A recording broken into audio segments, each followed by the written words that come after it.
Viewers, এই যে যে মাছটা দেখতে পাচ্ছেন আপনারা, বিশাল একটা রুই মাছ। দেখেন, এই রুই মাছ রান্না করা হবে।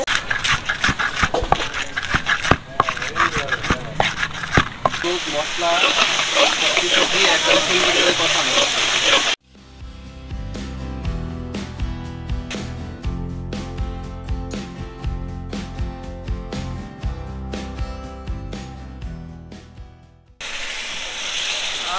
দেখেন না কি ঢালতিছে, আহা হা, সেই দেখেন।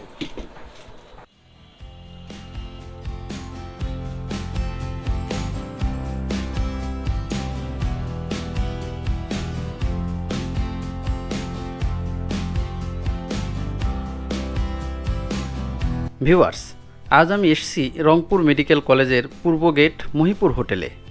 আজ আমরা দেখব কিভাবে হোটেলে কাঁচা মাছ রান্না করা হয়। সাধারণত হোটেলে রান্না করা মাছগুলো খেতে অনেক সুস্বাদু হয়। হোটেলের মাছ রান্না কেন এত মজাদার হয় তা জানতে ভিডিওটি শেষ পর্যন্ত দেখুন। এখানে বিভিন্ন ধরনের তরকারি রান্না করা হয়। এখন চলছে রান্নার জন্য বিভিন্ন মশলা ও তরকারি কাটার আয়োজন। এখানে প্রতিদিন দুপুরে অন্যান্য আইটেমের পাশাপাশি থাকে কাঁচা মাছের তরকারি। আজ আমি আপনাদের দেখাবো কিভাবে সেই সুস্বাদু কাঁচা মাছ রান্না করা হয়। মাটির যে বাটনা আছে, এটাতে বাঁশের মুড়া দিয়ে একবারে ন্যাচারাল নিয়মে মশলাটা মাটা হচ্ছে। যে দেখেন,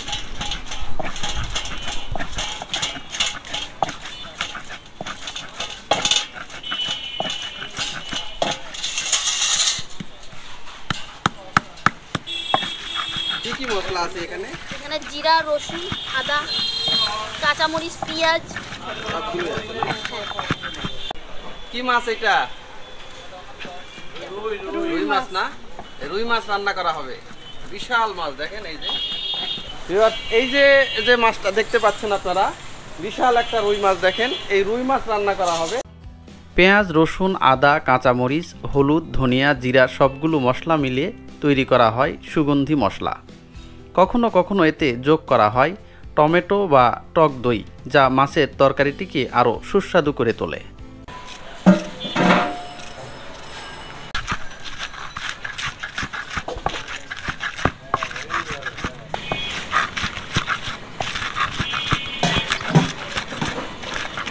সাধারণত কাঠের খড়ি রান্নার কাজে ব্যবহার করা হয়। ভ্যান থেকে খড়িগুলো নামানো হচ্ছে। এখানে দুপুরের খাবারে পাওয়া যায় ভাত, ডাল, বিভিন্ন ধরনের ভাজি ও সবজি।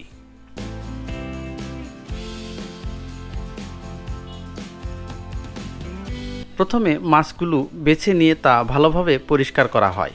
মাছের আঁশ ছাড়িয়ে লেবু আর লবণের সাহায্যে গন্ধ দূর করা হয়, যাতে স্বাদ আরও ভালো হয়। এবার রান্নার জন্য চুলা জ্বালানো হলো। আমি আগেই বলেছি এখানে রান্না করা হয় কাঠের খড়ি দিয়ে। ভিউয়ার্স, এটা হচ্ছে আগে থেকেই বেটে রাখা মশলা। এই যে দেখেন, এখানে যে মাছটা রান্না করা হবে, রুই মাছ, সে মাছটা এখানে রাখা হয়েছে। আর এটা হচ্ছে তেল। এবার কড়াইয়ে তেল দেওয়া হচ্ছে।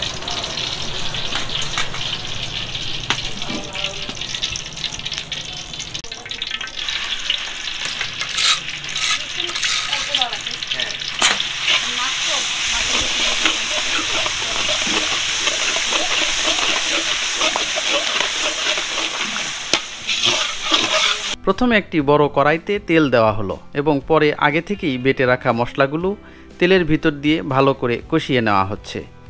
এরপর ধাপে ধাপে যোগ করা হচ্ছে লবণ, হলুদ ও সামান্য মরিচের গুঁড়ো।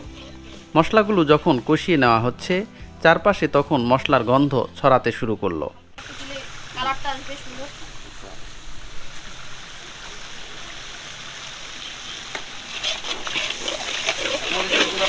কালারের জন্য মূলত হালকা।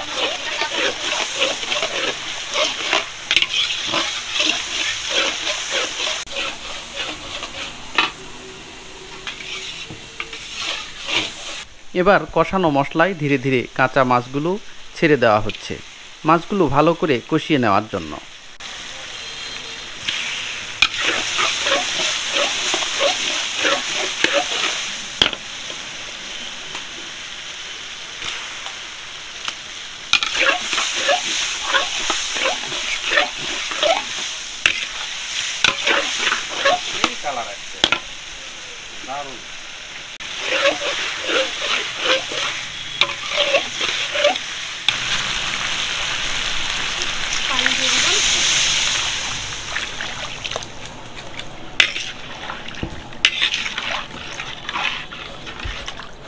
মশলার সাথে মাছ মাখানোর পর এতে সামান্য পানি যোগ করা হয়। পছন্দ অনুযায়ী মাছের ঝোল পাতলা বা ঘন করা যায়। এরপর ঢাকনা দিয়ে জাল দেওয়া হচ্ছে যতক্ষণ না মাছগুলো পুরোপুরি সিদ্ধ হয়ে নরম হয়।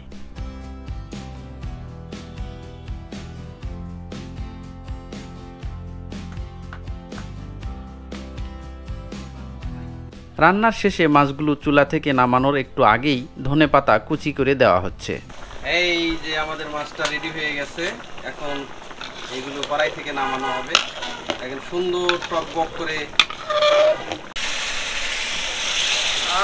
দেখেন না কি ঢালতিছে, আহা হা সেই দেখেন ভিউয়ার্স, একদম দেখেন ন্যাচারাল কালার, মাছগুলো সেই লাগতেছে দেখতে। আর গরম মাছ, এত সুন্দর একটা ঘ্রাণ আসতেছে। কাঁচা মাছের ঝোল থেকে ভেসে আসা হালকা মাছের গন্ধ আর মশলার মিশ্রিত সুবাস খাবারের প্রতি আমার আকর্ষণ বাড়িয়ে তুলল। ঝোলে হলুদের রং আর তার ভেতরে মাছের টুকরোগুলো দেখতে দারুণ লাগছে। ভিউয়ার্স, আমি কি কি নিলাম সেটা একটু দেখাই। এই যে মাছটা রান্না করা হলো, একদম দেখেন টাটকা রুই মাছ। এই মাছ নিয়েছি, এটা হচ্ছে বাদাম ভর্তা, এটা মাছ ভর্তা, এখানে একটা সবজি দেওয়া হয়েছে, আর এই যে গরম গরম ভাত। প্রথমে হাত ধুয়ে বসে পড়লাম একটি টেবিলে। তারপর আমাকে খাবারগুলো পরিবেশন করা হলো। আমিও ধীরে ধীরে আরাম করে খাওয়া শুরু করলাম। হোটেলের এক কোনায় বসে কাঁচা মাছের ঝোল দিয়ে ভাত খাওয়ার অভিজ্ঞতা বেশ সাধারণ হলেও এতে এক ধরনের সরল আনন্দ আর গ্রামীণ খাবারের স্বাদ লুকিয়ে আছে। এই যে এখন মাছটা খেয়ে দেখার পালা যে কেমন হয়েছে।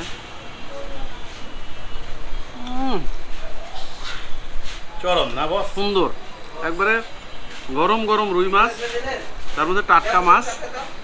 দেখেন বন্ধুরা,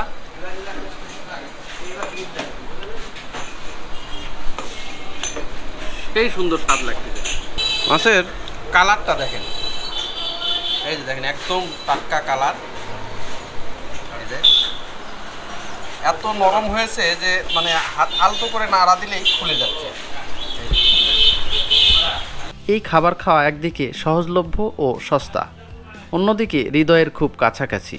সাধারণ কিন্তু ভীষণ তৃপ্তিকর এ খাবার যেন বাঙালির খাবারের ঐতিহ্য আর সরলতাকেই প্রকাশ করে।